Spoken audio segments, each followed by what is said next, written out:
comes to talking, top rope walking, ultimate exit, serious, flexing, never be vague with your boy Craig, and opinion mixing from Pete to Nixon, keep doing things in an impactful way, bloody nonsense as the Brits say, talking bloody nonsense.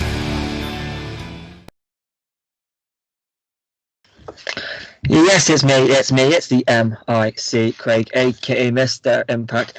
Joined as always by the one and only Peter Nixon. This is Talking Bloody Nonsense right here on the TNA IW channel. New week, it's a new Impact, but first things first. Nixon, how's it going?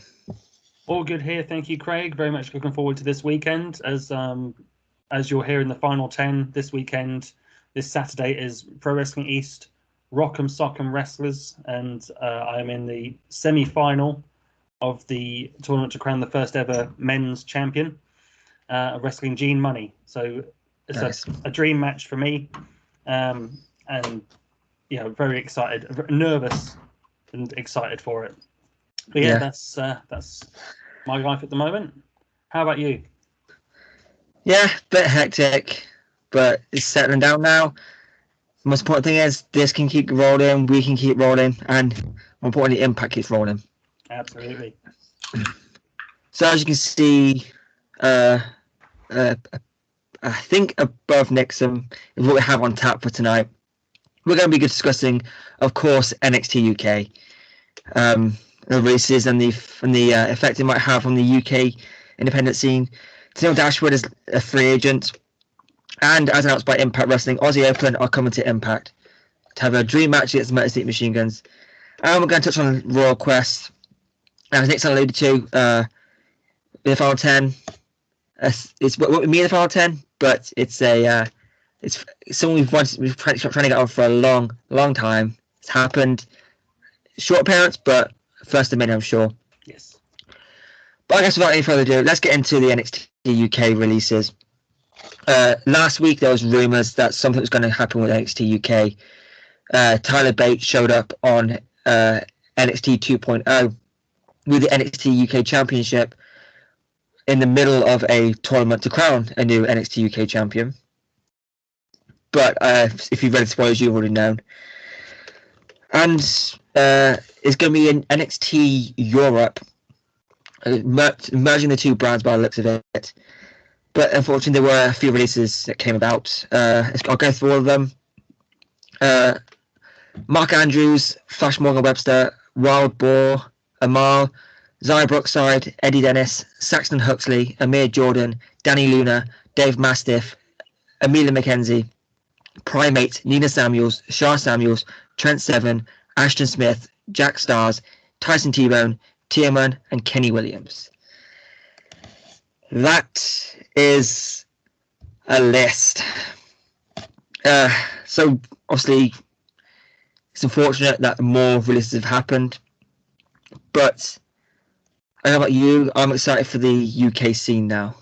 I'm more excited for the UK scene because these are some incredible talent. But who will say is the big surprise on that list? And what's your take on the entire NXT UK? But it seems like the entire NXT UK roster being released, minus a few, and potentially more to come. Well, who's to say a lot of them won't be brought back for NXT Europe? You know, someone like Trent Seven, for example, who is obviously a Triple H guy. Triple H loves Tyler Bate, otherwise he wouldn't have brought him over for NXT. And, you know, what a great tag team they were, Mustache Mountain. So I would not be surprised if Trent is brought back for NXT Europe. Yeah. Same with the likes of Mark Andrews. But then a lot of these people will be absolutely fine. You know, just their mere appearance, the ability to put WWE against their name on a poster means they can double, triple their fee. And so they will be absolutely fine. And you know the big companies looking forward to bringing them back or bringing them in for the first time. And there'll be a lot of surprise appearances and a lot of dream matches over the next few weeks and few months.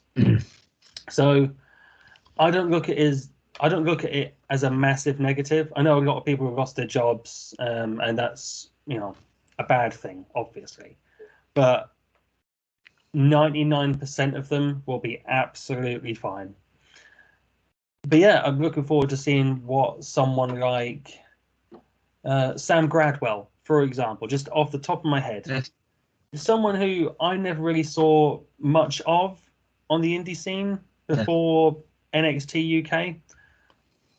I'm looking forward to seeing, what he does now, where he goes. I'm sure a lot of companies will be interested in him, and the matches he's able to have outside of the confines of NXT UK. Right. Yeah, there's so much talent on this list, and it's particularly when it comes to, if you go back to the British Boot Camp days. Mark Andrews, the second winner, is no longer a free agent. Eddie Dennis, although hasn't been on Impact, I know Scott D'Amore is very, very fond of. And even in a previous interview, he said if he could choose someone from the UK to bring to Impact, it would be Eddie Dennis. Trying to go for the rest of it. Shaw Samuels, who such a big name in the UK scene, and just what a talent. Shaw Samuels, just to talk about him for a moment, he was a massive name on the British scene before NXT UK. Yep. So it'd be cool to see, him go back to the likes of Rev Pro. A good friend of mine, Brad Slayer, wrestled Shaw Samuels for Rev Pro, and just said what you see of Shaw Samuels doesn't do him justice, because he's such a great mind for the business and just such an incredible talent. Yeah, I was fortunate enough to see Shaw Samuels in person at my very first, one and only Rev Pro show I've been to.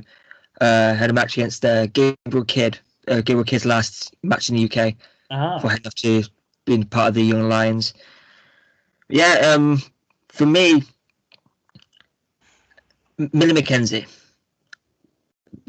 I've seen Millie McKenzie maybe twice in person, and what a talent she is, and still so young.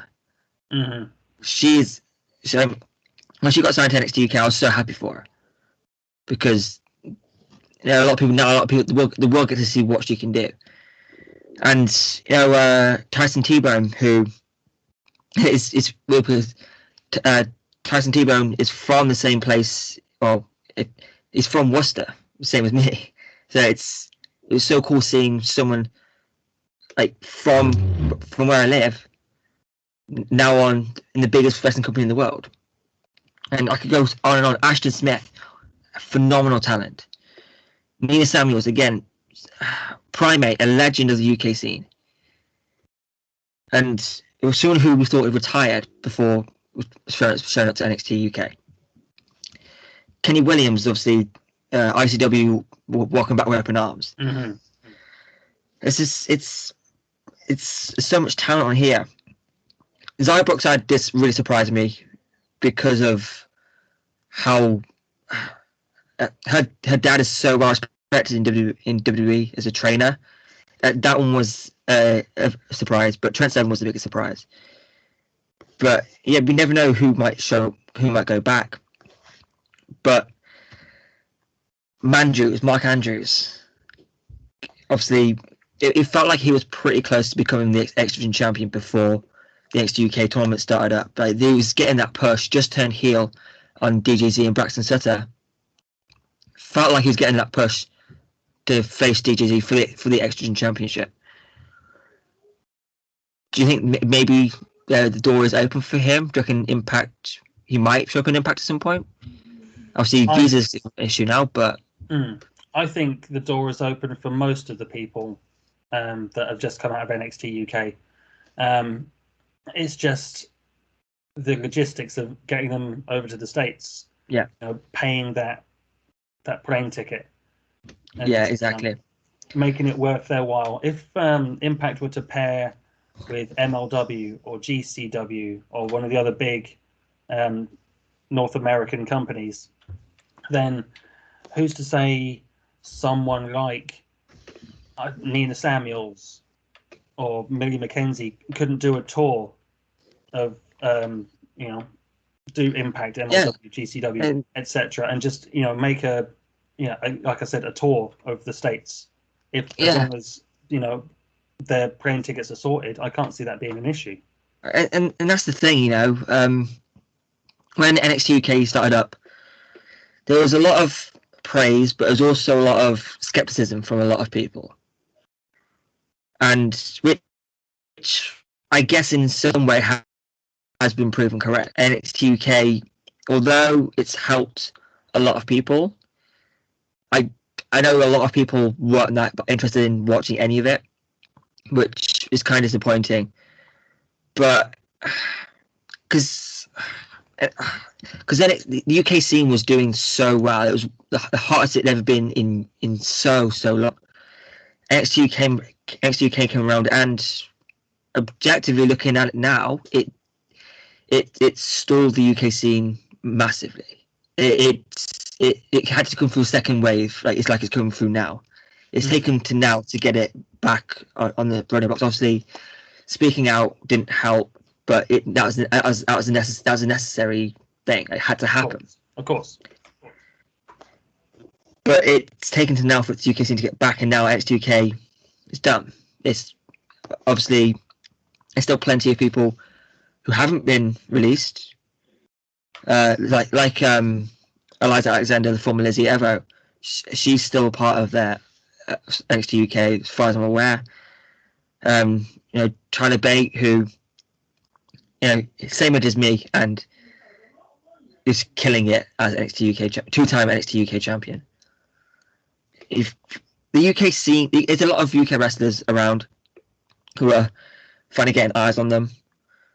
It just comes as a shock to me seeing the amount of people released, because Mandrews and Flash Morgan Webster, I want to see them as a tag team in Impact. They are great. Perfect. That'd be perfect addition to the Impact roster as a team, for sure. Yes, they're so good, and maybe Wild Born Primates. I know they teamed up for a little bit.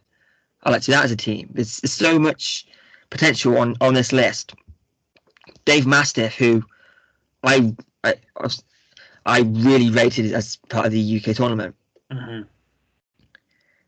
But it's just because it's interesting because NXT UK started up, and then I started going to the UK independent shows. That was when I thought, okay, I've got to start to see the shows, because there are these people on there.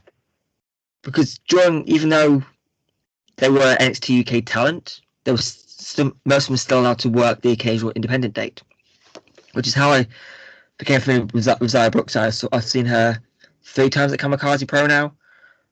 Millie McKenzie, who I became familiar with at Kamikaze, who had one of my favourite matches of 2018 against Chantal Jordan at Kamikaze Frostfight. There's so much talent on here, and I'm excited for the UK scene now. Obviously, it is unfortunate that more people have had to lose their jobs. When it's a difficult one, but it's disappointing. But the scene is going to be like, if half these talent come back to the UK scene, there's a reason NXT UK signed them. And it's because they're some of the best talent the UK has to offer. Now they're coming back to help boost that scene again. I'm all for these guys coming back, and because not only does it help these guys in getting bookings, it also helps the companies they go to that they can put WWE logo on their posters. That's the thing that can't be overlooked here is the importance of having that logo on these posters. So I think, look at the positives of it all. There are a lot of positives here. One big negative, but so many positives to come out of this. So now we'll take it over to our first subheading. I had a feeling this was coming, but it was made official by Tenille Dashwood and Fightful, I believe, first to realise it. Tenille Dashwood, former Knockouts World Tag Team Champion, is now a free agent, no longer with Impact Wrestling. Madison Rayne is now gone. Tenille's now gone. What do you make of this? As far as I'm aware, Tenille's never fully signed. I felt like it's always been pay per appearance deal. Of course, came in, had a knockouts title match against Ty Valkyrie at Bound for Glory in that's 2018, 2019. No, it was 2018 in New York. Yeah. Obviously, only have the one title she's ever won, major title she's ever won in wrestling was the Knockouts tag title. Held that for a couple of months. What's your take on Tenille leaving? Of course, her real life partner, Madcap Moss, teased that she'll be coming back to WWE. But what's your take on Tenille no longer being part of Impact? Well, yeah, I was also under the impression she was on a per appearance deal and not under contract. So, yeah, I think now with Triple H at the helm, it will be the perfect time to bring her back because she was a big part of the original NXT. Yep. She wrestled in the tournament final to crown the first ever women's champion. Yeah, against Paige. Yeah. Yeah, I think Tenille's a fantastic talent. She had a great run with the Influence, Madison Rayne and Caleb. I think Caleb, his importance to that team can't be overstated. So good. As a trio, they were tremendous, very entertaining, and as a tag team with Madison Rayne, they were knocking it out of the park as tag team champions. Smashing it. Yeah, I was really impressed. Tenille, I feel like there's not much more she could have done in Impact. Yeah. So it was time for her to move on. Whether that means going back to WWE or, going back to Ring of Honor or, MLW. So just somewhere different. I think it's time for her to move on. And then, if it doesn't work out with WWE or if she gets a fresh coat of paint, for example, who's to say she won't be back in Impact one day? I don't feel like it's a huge loss to the division. I'm a fan of Tenille Dashwood. I can say that with all due respect.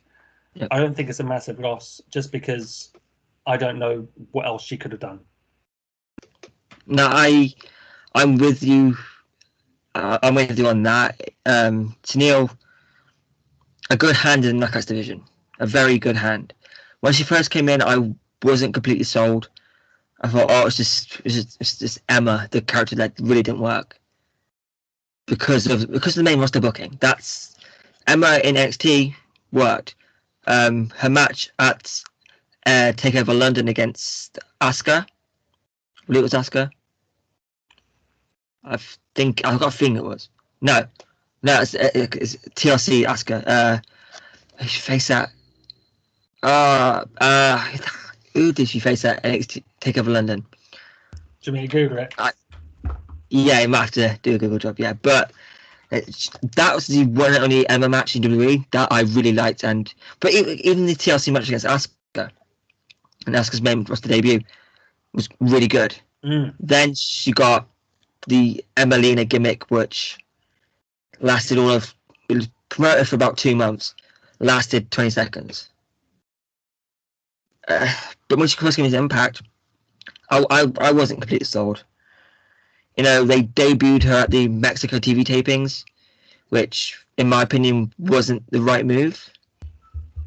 Because I don't know how many of the Mexico crowd were aware of Tenille Dashwood, Emma, Emelina, whatever. But the Influence, when that happened, smashed it. Absolutely smashed it. Had it gone on a little bit longer, we could have been talking about the Influence in the same breath as the Beautiful People. Had it gone a little bit longer, obviously the Influence themselves lasted a decent amount of time. Caleb, then Madison worked out really well. But before that, feuding with Madison it was just okay. wasn't great. I wasn't a massive fan because she came in as a face. She should have come in as a heel, but I can see why they didn't, given that she was going to be challenging Ty Valkyrie straight away. So I understand that. But it's not a massive loss to the division. It is a loss, and it's a loss of a tag team, which in a division that really needs more teams. But it's really is unfortunate because, wow, there's just not a lot. There's not a lot we can do about it. So, like you mentioned, where can you see her maybe ending up? Do you think? Obviously, before she decided to stick with Impact on a more regular basis, she did have an appearance in AEW in the very, very early days. Could that be where she heads, or do you think WWE will, or Triple H will want her back? It's because there's plenty of options for her now. She's gotten that Emma stuff.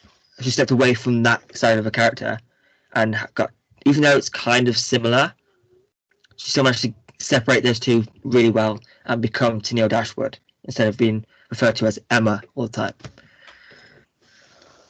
Like I said, now is the time for her to go back to WWE. I think all the cards are perfectly placed on the table. I think it's the perfect time for her to go back. What with Triple H at the helm, Madcap Moss is doing great stuff. He's moving up the cards. Obviously got a little bit more stroke if he's able to pull those strings. Yeah, I think that's where we'll see her next, back on the main roster, not NXT, the main roster, as Emma, but the current incarnation of Emma, not back to the. I was all for that gimmick. I love that gimmick. I thought it was great. I think it got played out, and I think when Bayley started doing her thing, you didn't need Emma. No. So yeah, I think that's where we'll see her. By the way, at Takeover London, she did wrestle Asuka. That's good. I thought so. Yeah. I thought so on that one because I'm trying to remember because it was Nia Jax versus Bayley for women's title. That was just a good match on the card. Yeah. I think Dana Brooke was in Emma's corner at that point. Yeah, I think you might be right. Tenille, I think she did her best work in Impact. I mean, the influence, in my opinion, was the best thing she's ever done. But I remember she had a match against Jordan Grace. They had a trio of matches. And the second one they did on an episode of Impact, Jordan Grace and Tenille Dashwood, was absolutely fantastic. Yep. Yeah, I think that's probably the best singles match I've seen her have. Now, singles matches, yes, I think I've got to agree with you on that one. It's like I said, I was never. When it first came out, I wasn't sold. It was cool. I mean, when I first started in this whole, before I was Mr. Impact Craig and was Mr. Impact blog, I believe the fourth article I ever read was about Tenille coming to Impact. So I was clearly looking forward to it in a way. Great debut. Although it was spoiled for me, but I guess like it's for a lot of things, especially with Impact. But yeah, it was very well done. The influence maybe should have been champion sooner, but at least now she's done such a good job of getting away, like I said, from all the negative stuff from that character, or negative booking of that character in WWE. I think if there's any time to go back, it would be now. Mm. Triple H, he's already brought some of his obviously preferred talent in lots of Dexter Lumis, Johnny Gargano, which was the biggest surprise for me. I genuinely thought we'd never see Gargano back in WWE, especially not the main roster. I never thought Gargano would be on the main roster. That was one guy I never thought I'd see proper from Raw. But it is unfortunate because it is another loss to the division. But if what Gail Kim is saying is true, that there is a new face coming to the Knockouts division, then I'll take that. I don't know who. There's no names as far as I'm aware, but Gail Kim in a recent interview said that there was a new face coming to the Knockouts division. Don't know who, don't know when, but apparently that's the case. So now we're going to take it over to the second subheading, but don't worry I believe we're still really good for time, and Final 10 is coming. And later on, I think we need to discuss a little bit about last week's Impact because it was fire, and we've got to mention how well the Bound for Glory sales are doing in terms of tickets. But as announced by Impact Wrestling, coming at the Lone Star Stampede, Aussie Open, the strong never openweight tag team champions, whatever they are, Aussie Open are coming to Impact Wrestling. Part of Will Ospreay's United Empire. One of these best tag teams that have been in the UK scene for a very long time. Just Aussie Open, they're coming to Impact, and they're facing the Motor City Machine Guns. What a banger of a match that's going to be! If you haven't seen, if you're not familiar with Aussie Open, get ready for this one, because I mean, I've seen Aussie Open once. That was before. I thought it was coming up before Royal Quest a few years ago. Just before it happened. It was the show was Jushin Liger's last ever match in the UK.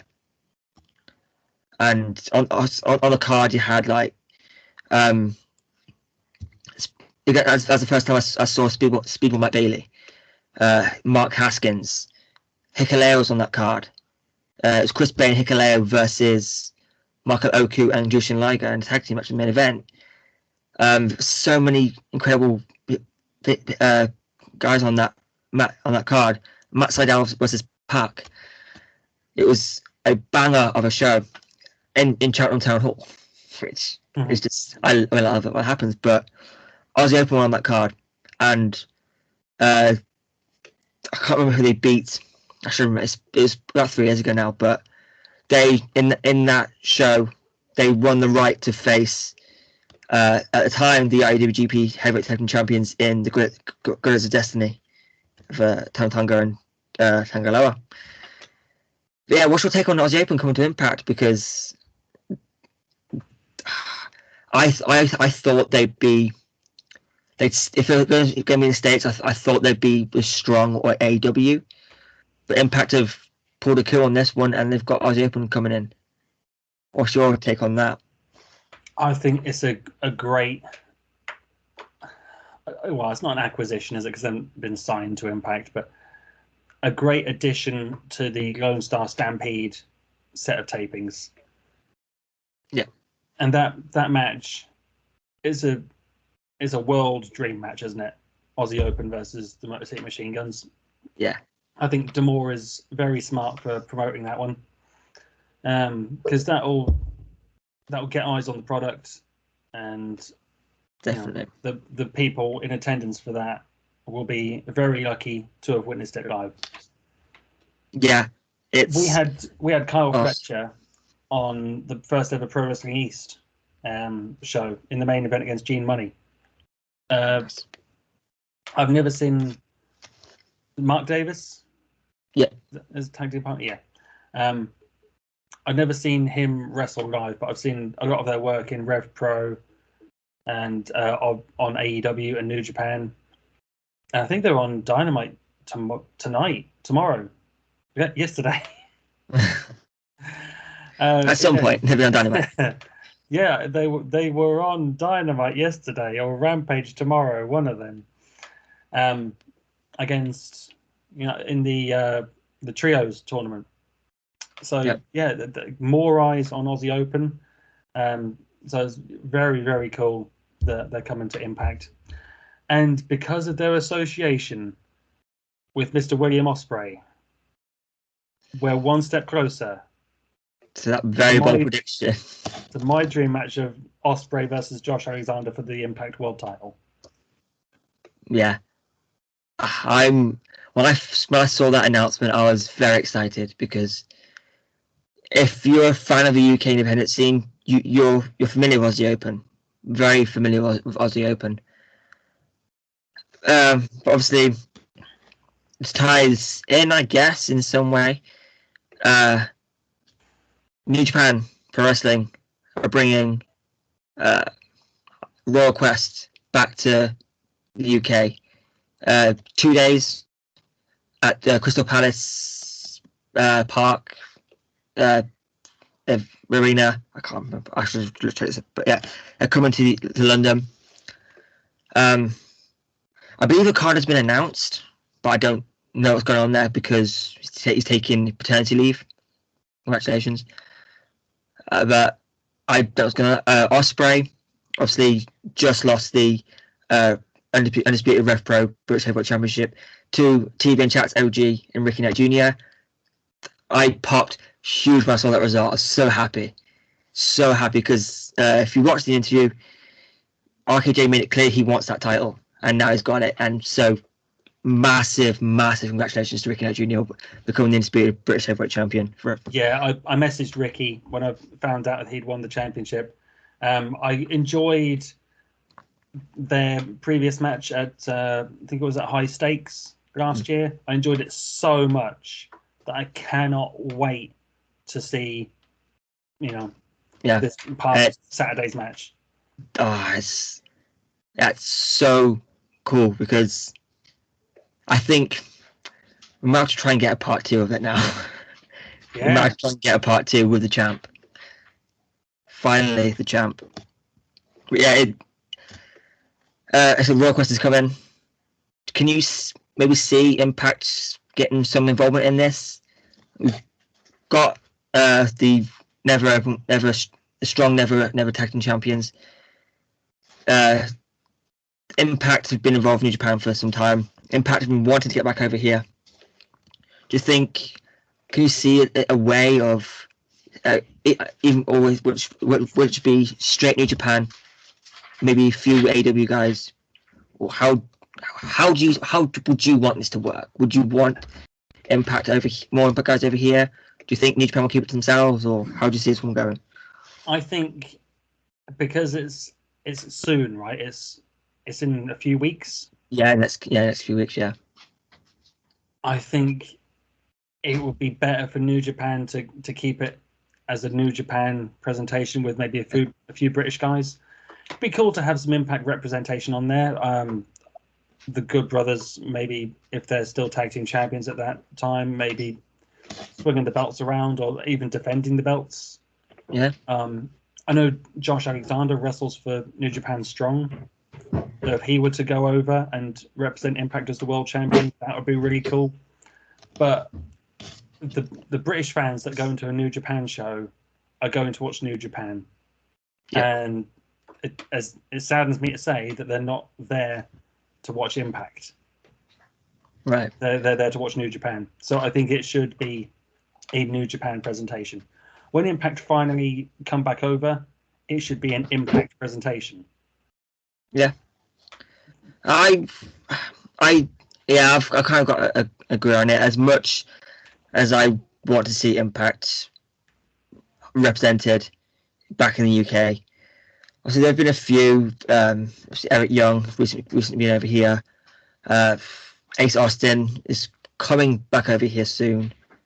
So many more. D'Lo came over a few months ago for Future Shock. There's been a fair few Impact guys over here, so I think it's safe to say a UK tour is coming, or at least a UK show is coming. maybe choose like 2 venues and then film tapings there. I don't think it will be in the same venues they used to come over and perform at. It's not going to happen. I know people really want to see Wembley Arena filled up again like it was last time they're over here. Well, not even the last time they're over here. 2013, 2012. That's when they sold out Wembley Arena. 2014, 2016, when last UK tour, it was bad. The crowd was very quiet for those shows, I noticed. Is that the show that Rockstar Spud cashed in option C against Kurt Angle? No, that was later on. I think that was he had that amazing cage match with EC3, maybe 2015. Yeah, and I think that was the year before. I think he had that hair versus hair match at EC3, brutal hair versus hair, which would go down as one of my favorite matches from Impact. That was a banger of a match. Yeah, it doesn't get enough love. No, that was. Then I think the week later, Rockstar Spud cashed in, Fiott fired, and won the X-Division Championship from Loki. Yeah, and that's which again, I believe that was in Birmingham as well, which just made it even better. Yeah. That was the NEC, NIA, whichever one I forget, but still a banger. No, I think this would be fully New Japan. It'd be great if RKJ can defend the British heavyweight title there. It's obviously New Japan got a history of having that title defended. I mean, part of me is when I saw him win it, I thought, what if he gets to defend it at Wrestle Kingdom? What if he gets to defend it here, there? Like, because they do it. Zack Sabre Jr. did it when he was champion. Ospreay did it when he. And does that qualify RKJ for a shot at the IWGP US Championship as well? It's such a great moment because Ospreay is one of the biggest stars in the world right now. And to touch on the RKJ thing, he beat him. He took a title off him. I know Ospreay's taken some personal time, which probably means he'll either drop the IWGP title at Royal Quest or he's facing David Finlay in a couple weeks time for the title. So maybe that happens. But Royal Quest is going to be good. It usually is. Part of me wants to go, but it's traveling up to London. I just can't do it. Yeah. That's the not in the. I wonder if his companies, international companies, know there's other places in the UK besides London. Thing is, London is so easy to get to. Yeah. Also, so hard to get to. Yeah, it's especially. I'm in the Midlands. Like it's about £300 by train, just for one person, and then you're paying for hotels, you're paying for travel to the venue because I don't know where Crystal Palace is.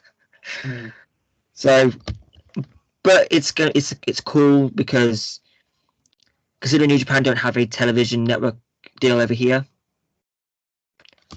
to the fact they can come over here and last time they sold out. I'm not sure how tickets are doing right now, but last time they did sell out. So who knows? I'm glad they're coming over. I'm gonna try and get New Japan World and watch it, but we'll see how it goes. Yeah. So those are the main headlines for you. We've got our contract in time. So how long have we been going for? Let's give it another 5 or 10 minutes talking about last week's Impact. Okay. Well, I think we'll cover. Oh yeah, last week's Impact. Yeah, it's before we get into that, I'll quickly run down through this week's Impact so you can know what's coming up as you watch. On BTI, we have John Swinger and Zicky Dice, the Swing and Dice Connection, against Ace Austin and Hikuleo of Bullet Club. Jason Hotch makes his debut after winning Gut Check facing Bipinda Gurjar. Jessica makes her debut. Mike Bennett faces Carl Anderson. Vincent faces Josh Alexander. Vex defend their Knockouts tag team titles against Mia Yim and Jordan Grace. And Violet by Design take on Time Machine of Kushida and the Medicine Machine Guns. They are officially called Time Machine now, so they have it. Yeah. But yeah, Impact from last week. Chris Bane and Mike Bailey. What is the banger? Mm-hmm. Mike Bailey's having bangers as X-Division champion, and Chris Bane looked strong even though he lost. It didn't hurt. That loss did not hurt him, which I'm very glad about. It seems hopefully the tides are changing in terms of Chris Bane, but I mean just and the main event as well. Just quickly, we'll get into more detail on it next week for you in the final 10. But Eddie and Josh, I had a feeling that was coming. We had a feeling that was coming. You surprised? Are you massively hyped for it? I'm not surprised at all. I'm not as hyped for it as I thought I would be, I guess. Yeah. I know it's going to be a good match. We all know it's going to be a really, really good match. But Eddie's been champion twice. Yeah. I know it's a new match for Josh, but it's not a new circumstance. It's not new in terms of Eddie Edwards challenging for the world title. No. So I think in some ways it's the right choice. In some ways they could have gone a different direction. Yeah. But Definitely. Bound for Glory is going to be a hell of a card. It always is. It's not going to be the sole thing that people are there to see. So Yeah, it doesn't concern me. No, I'm with you there. Speaking of Bound for Glory, last I checked a few hours ago, and there were about 13 floor seats left, which is so cool. There's still during admission, like unreserved seating, and I think balconies as well on the corners. But ringside seats, maybe about 13 left, which I'm so happy about. Yeah, considering it's not a small venue, they're looking to get about 1,800 in there, I think. Yeah. So it's exciting that they can. I know, in the grand scheme of things, when you compare it to, New Japan, AEW, etc., it's not a big venue, but considering Impact's rise and then fall, and then the fact that we're on the way back, I think it's a great step in the right direction that they can sell all the floor seats anyway this quickly for Bound for Glory. Yeah, with only one match being announced. Yeah, people are going to see Impact Wrestling. Yeah, the floor seats are all but gone. There's no front row seats left. I think maybe it's dotted about the place. There's 3 in one section, 2 in the other. One, it's looking really good, and I can't wait because it's one match. It's selling up really well before the first match is even announced. So, it's very, very good. I'm here for all of it.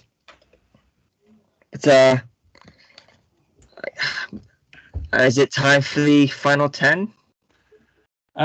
We're on 43 minutes. Considering I recorded the final 10 earlier with Frank Fiott, we got time to talk about one more subject. Okay. So the titles and everything going on. We talked a little bit about it, but if you can remember some of your early predictions for Bound for Glory, is that where you think things are heading? If you can remember any of them, champions have changed since then. I think we have to do our predictions again at some point. Yeah, I think so. I think I predicted. Well, I wanted to see Josh versus Ospreay, but I predicted Josh versus Ace Austin. And that's certainly not the direction they went in. No. I still want to see Speedball versus Bandido. at Bound for Glory. Yeah, I think that's a very, very strong match. But a tag team title situation, the Impact World Tag Team title situation, is very interesting. Because Impact have posted 2 posters for that show. Maybe a spoiler. I'm not. Maybe it's just a mistake on Impact's part. But they put the graphic for the World Tag Team title match for Good Brothers versus OGK, and then they also showed a poster for the same tapings of the Good Brothers versus Motor Machine Guns. But in that poster, the Good Brothers did not have the Impact World Tag Team titles. If that's a spoiler from Impact, they've messed up. If it's a mistake, it's a mistake. But it is. It's more likely going to happen, isn't it? Well, I hope that's what's happening. OGK are finally winning the tag titles. There's multiple things that might have gone on here. They didn't want to do false advertising by advertising a tag team title match between the Good Brothers and Motor City Machine Guns the day after. Or they're promoting it as a non-title match, so they didn't need to show the championship belts on the Good Brothers. Or Impact are trolling us, and the Good Brothers going to retain. Which Scott D'Amore has trolled us before, so best to open to salt. But I'm hoping, and I think this is the last set of TV tapings for the Good Brothers. They head to New Japan, but they'll be free agents when they go in 3 weeks' time. In 3 weeks, the Good Brothers head to New Japan, but they'll be free agents unless something happens. But like we said plenty of times before, the Good Brothers will more likely be New Japan signed talent and pop up in Impact occasionally, like most of the Bullet Club, like most of the other great starts we've had. So we'll have to wait and see. But so in terms of Bound for Glory, are we going with OGK defending against Motor City Machine Guns, or OGK defending against Ace and Bay? I mean, maybe since Impact was setting up tag team title feuds early, since it's all going out the same TV tapings, I'd take OGK versus Aussie Open. Putting it out there, I'll take OGK versus Aussie Open. And again, Speedball and Ospreay had a banging match at Rev Pro 10th anniversary. They've got great chemistry. Maybe it's next. Maybe it's the next extra title match waiting to happen. Who knows? See it. Anything is possible now. Wrestling is so cool. Now we will take you over to the final 10. But before we do, let's take a look at the power rankings, because I nearly forgot again. But it's the power rankings. It's the power rankings. Agree, disagree, let us know. Form a part of the rankings committee. Reach out to anyone from the channel, and we'll get you in the group. All you've got to do is pop up once a week after you watch Impact.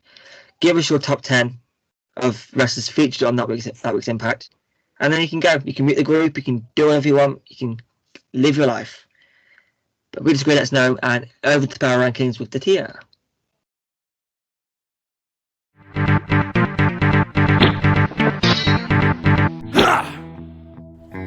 Number 10, Rich Swann. Number 9, Time Machine. Number 8, Bullet Club's Chris Bay. Number 7, DK and Company. Number 6, Killer Kelly. Number 5, World Champion Jordan Grace. Number 4, Tag Team Champions Vex. Number 3, World Champion Josh Alexander. Number 2, Honor No More's Eddie Edwards. Number 1, X Division Champion Mike Bailey.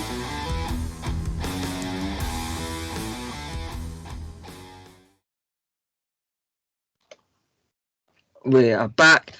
Now it's time for the final 10, featuring our own Nixon with a special guest, and creator of our wonderful theme song, Frank Fiott. Welcome to the final 10, 10, 10. It's me, Nixon, alongside Mr. Frank Fiott. Frank, thank you very much for coming on. Thank you for having me. It's an absolute pleasure. And thank you very much for the entrance theme. Yeah, it was a bit of fun with rock and rave infection music, and I just did something over the top. Absolutely, we really appreciate it. So, as I've been hyping up throughout the show, this weekend, Saturday the 27th, in Cambridge at Stories Field, it's PWE's 4th show. Yes, Rock, already, Rock, damn. Sock and Wrestlers. That's the one. How did you come up with the name for the show? I'm nearly 40 and I'm a nerd for old toys. So something reminded me of Rock and Sock and Robots. And I thought, let me see if I can make this work, like by take some graphics and make it work. And it came together, and I sent it to Chris and Tom from my team. And Tom was like, yeah, wicked. And Chris was like, I don't get it. So I explained it, and he's like, oh yeah, cool, yeah, let's do it. You mentioned Chris and Tom just now. What is your involvement in Pro Wrestling East, and what are Chris and Tom's responsibilities? So the three of us all run the promotion. Chris and Tom do more of the running of stuff on the day, so sound and lights and getting stuff together. I do more of the marketing, I guess, so putting posters together, social media, stuff like that. But it's Chris's and Tom's and mine, as there is three of us. And I used to joke when we first formed that I was pro because I'm the really slick one. Chris is wrestling because he's the big New Japan fan, and Tom's East because he's East Anglia born and bred. Right.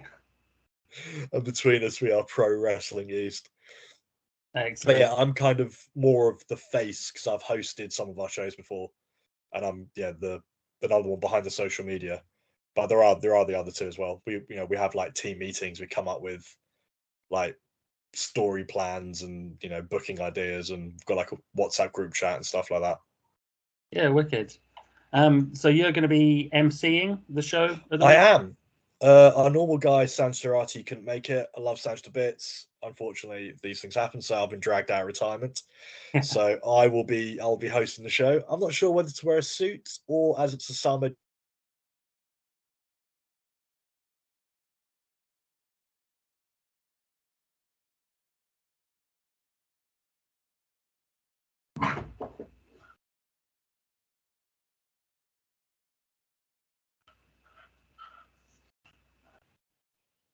Sorry, Frank, I lost you there for a second. Are you back? Sorry about that. I think that was fault at my end.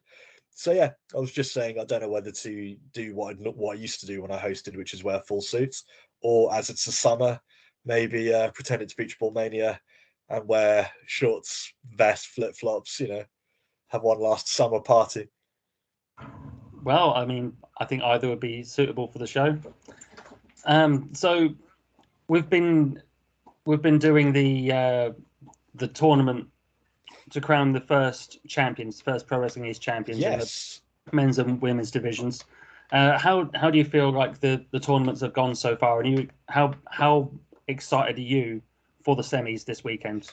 I am unbelievably excited. So on the men's side of the bracket, we have RJ Singh, who is an absolute legend of British wrestling because he deserves it, because he's unbelievably talented and a lovely human.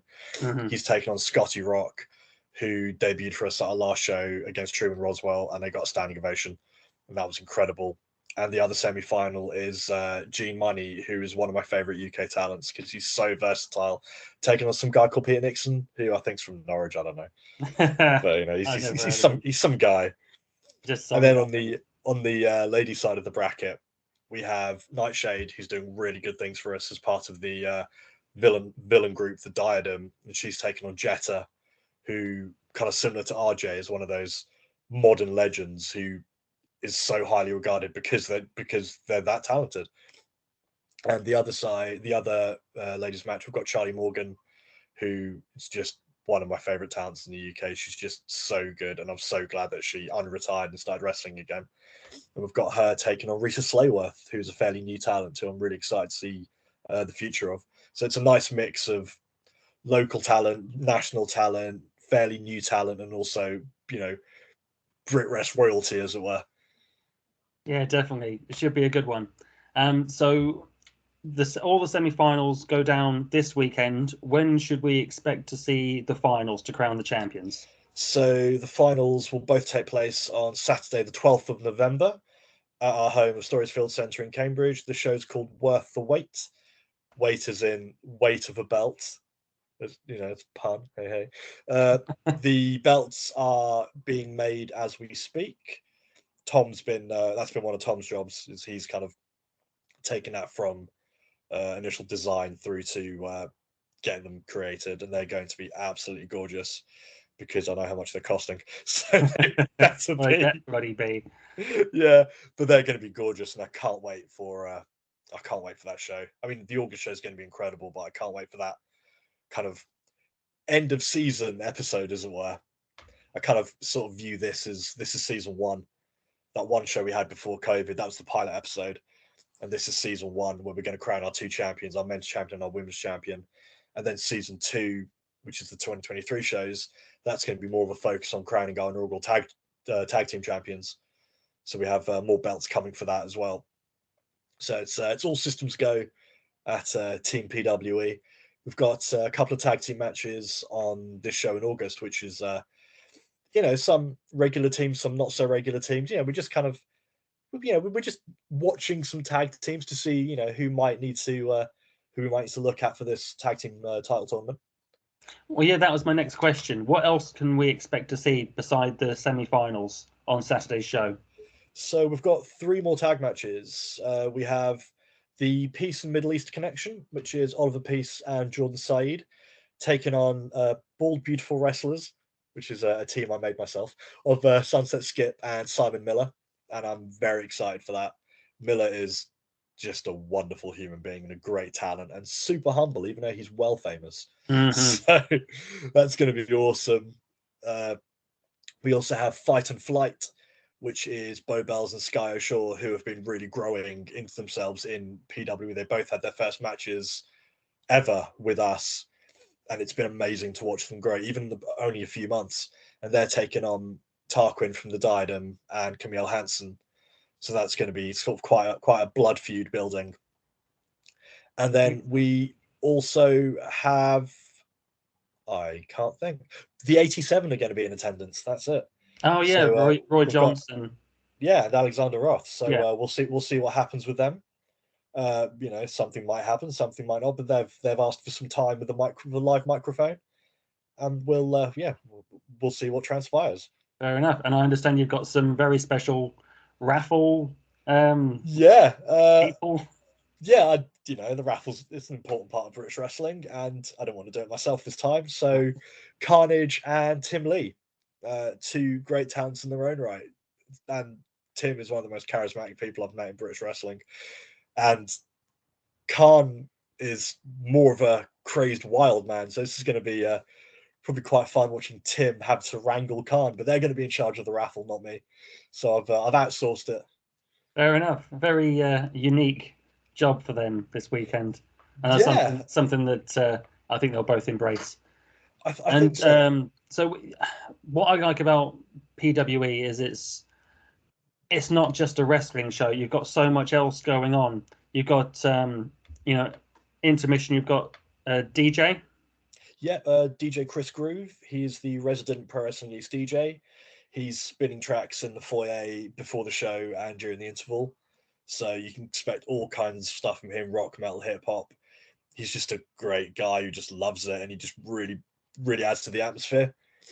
In fact, I remember at our last show, a man like Doris was on it, and he was threatening to just come down at a show when he's not working and just get drunk and hang out with Chris Groove, because he was enjoying that so much. And we always have a food van outside. We've got apple and jalapeno back this time.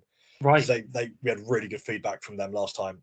So I thought, well, hey, people love them. Let's get them back. So we've got yeah, we've got craft beers available behind the bar from Brewboard, fairly local brewery. Mm-hmm. The venue's an award-winning space, like literally won all kinds of awards. So it's not your average sports hall. And I think just all of those things combined kind of make our shows a little bit different from just another British wrestling show. Yeah, it's such a great vibe at Pro Wrestling East. I mean, the third show, I was in the crowd and just having a great time alongside Kaylee and some of the other lads. The Cleft Movement. Yeah. Great group of lads. I'm sure you know them. Yeah. What I like is that, it's not only is it a great wrestling show, you got all this stuff going on, but it's such a vast array of, people in the audience. So you've got casual wrestling fans, hardcore wrestling fans, and people that are just there to have a good time. Maybe not necessarily, maybe the first wrestling show they've ever been to, and they're just there to enjoy themselves and soak up the vibe. And I think that is really cool. Yeah, that's really lovely to hear, because that's what we wanted. I mean, don't get me wrong, like, three of us are lifelong wrestling fans. We want to run a wrestling company, but we also want to give people a really good night out. I want people to come to my show and have fun, and even if they don't know wrestling, even if they don't know the storylines, I'd like it to be presented in a way that they can pick it up quickly enough and get into it and boo the bad guys, cheer the heroes. And I do think that we are able to do that. We are able to have people who may not understand what a wrestling show is, but they can look at it and they can go, "Oh, this guy seems heroic. I hope he beats that evil slimy person. Boo that guy." Tarquin. And that's what wrestling's all about. It's about having fun. Exactly. So, in its last 30 seconds, could you just run down exactly what we're going to see and the time and the venue for this weekend? So, Pro Wrestling East, Rock'em Sock'em Wrestlers, Saturday the 27th of August. It's at Stories Field Centre, which is in Eddington near Maddenley Road Park and Ride in Cambridge. Doors open at 6. The food van will be outside from that time. First bell at 6:30. Should be done by 10. And you will get 7 matches, maybe we'll see what happens, including 4 amazing semi-final matches. And hopefully you'll come out of it having had a great time, super hyped for November. Fantastic. Frank Fiott, thank you very much for joining us. And I personally can't wait for this weekend and the opportunity to wrestle Gene Money. It's a dream match for me, and so thank you for promoting it. No, thank you. Thank you for having me on. Thank you for everything you've done for Pro Wrestling East. And once again, thank you for the theme tune. Yeah. And I'll see you this weekend. And for Talking Bloody Nonsense, I'm Peter Nixon. Thank you very much. God bless. That's been this week's